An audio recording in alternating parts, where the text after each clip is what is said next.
And Oscar Wilde is such a colourful character, and also he adored beautiful things and beautiful stones and materials, which feature in some of his work as well. But so I thought it was very appropriate to have a coloured statue of him.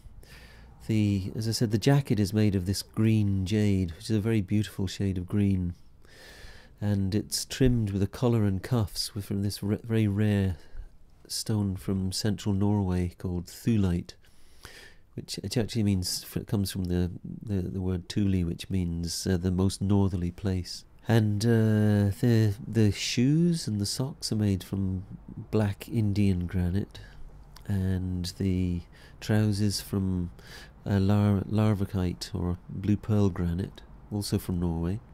And then there's bronze in it. Also, the statue's sitting on a 30-ton piece of white quartz from Wicklow. The head and hands were originally made of porcelain, very thick porcelain, but that's now been replaced by the jade. The jade I used because there's been a long association from many cultures around the world with immortality, and like from China and Central America and New Zealand, where people who are buried with jade, it gave them some sort of immortality, and so I felt it was it was a nice thing to do with Oscar Wilde. It will help him his immortality, but in fact his words make him immortal anyway, so it's probably not necessary. But it's just nice to have some associations like that with a piece of work. Well, I actually went to Siberia to to buy white jade a couple of years ago, which I did, and then I started to carve it, but I found it had some brown stains running through it.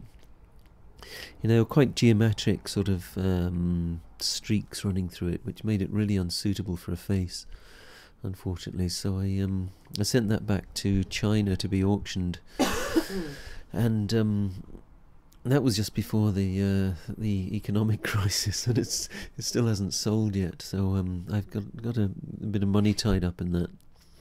But then I heard about jadeite jade in Guatemala. This very pale form of jade there. So I went down there and bought some from the mining people there, and brought it back and carved that instead. And that worked out very well. Well, the porcelain I modelled because it's it's a clay, a ceramic, but the carving the jadeite was okay. It's a very hard stone, but it cuts reasonably easily with the high quality diamond tools that I use. But when you come to polishing it, that's what really takes the time. It takes weeks and weeks to polish each little bit of it, and because you're literally just grinding it away as you're polishing it, so you have to somehow go back and touch it up when you've polished a bit, and then repolish it just to bring it up to the final polish without losing the detail. But it's a long process anyway, but hopefully it'll be very durable and be there for a very long time indeed. So yeah, it's working very well. It's taking much longer than I thought, but everything always does.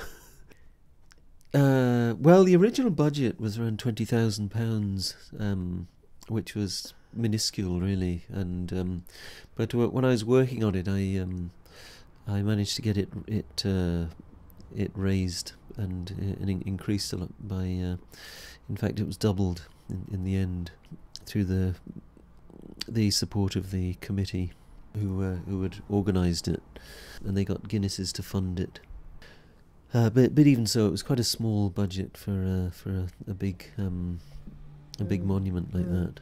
Yeah, the idea was to have Oscar Wilde sitting on this rock, looking towards the door of his house where he was raised in number 1 Merrion Square, and so he's sort of just staring across the road at the door of the house, where When he was a child, he used to play in that very spot quite a lot, because the family were key holders of the park. You know, only people who lived around the perimeter of Merrion Square had a key to the park.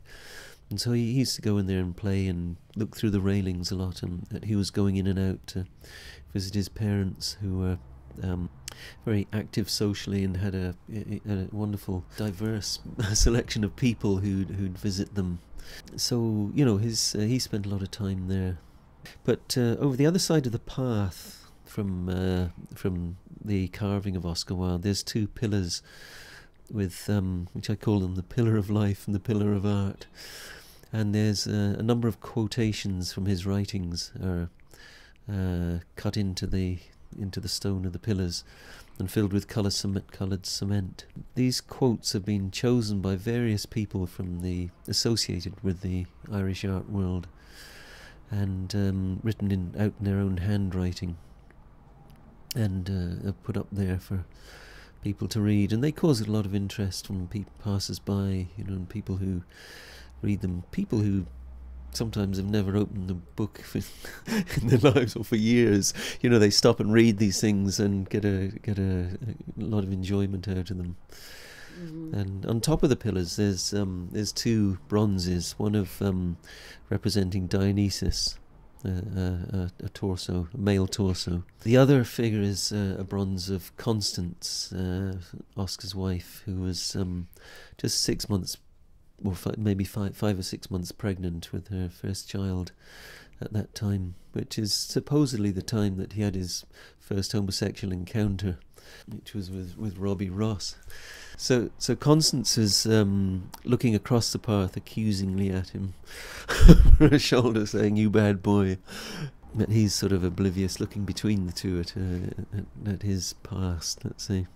But unfortunately somebody tried to steal that figure last year and knocked it off, and when I wasn't around at the time, but when it was replaced by the corporation, it was put back and facing the wrong direction.